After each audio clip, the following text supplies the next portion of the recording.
All right, ladies and gentlemen, they may be applauding, but you won't be after you hear this. This is the daily closing report. Closing bell report, I should say. You heard the bell. How could I miss that? And Rob Williams, Newsmax Deputy Financial Editor, joins us. But first, we put the dismal numbers up on the screen. The Dow down 250 points, more or less, down over just about 1.5%. The NASDAQ down 1%, 48 points, and the S&P down 26 points, also about 1.3%. So, Rob, a very volatile day today. The numbers that came out early this morning, about 8:30 Eastern time on the GDP, not what they expected. Yeah, very disappointing. They were looking for growth of more than 3% in the last 3 months of the year, and instead we got about 2.5%. So a lot of things were worrisome. Consumer spending was actually quite strong. It was just that business spending wasn't very good.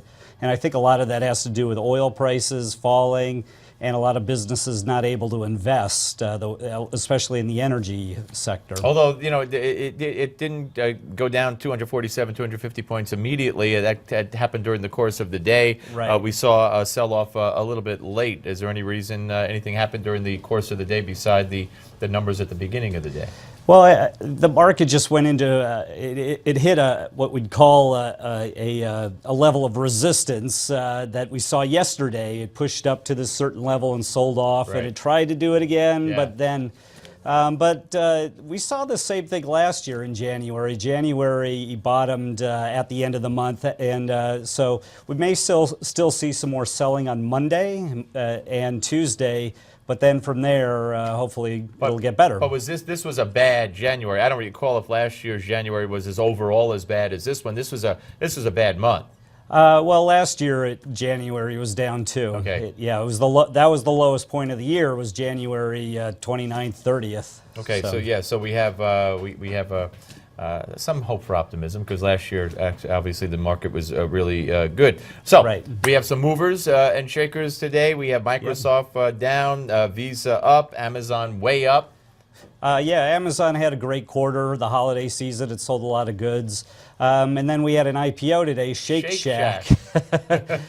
It's a restaurant chain in the fast casual category, which is not quite fast food, but not quite casual dining where you sit down. I got to tell you, I don't get this Shake Shack thing. I went with my son after practice in New Jersey a few weeks ago, and we walked in, and there's a line by the door.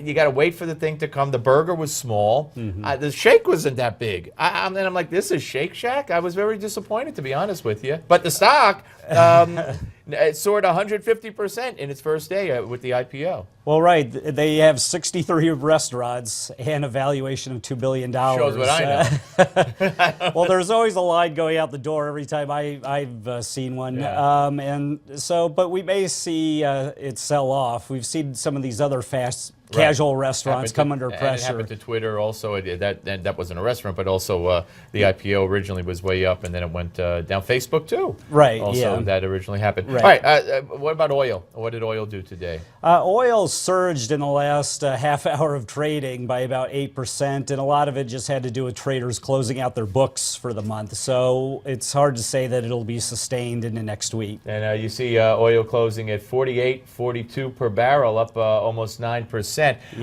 Now we know when they talk about the elections, presidential elections, indication on the stock market, blah blah blah. Is there any kind of wives' tale along those lines with regard to the Super Bowl? AFC, NFC, does it matter?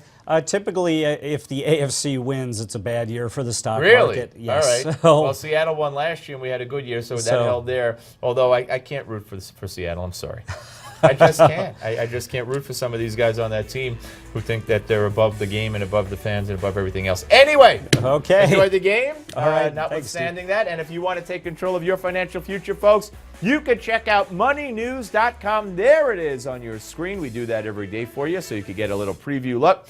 We are live with moneynews.com 24/7. And Gimme 5 is next, right here on Newsmax Television. Don't go away.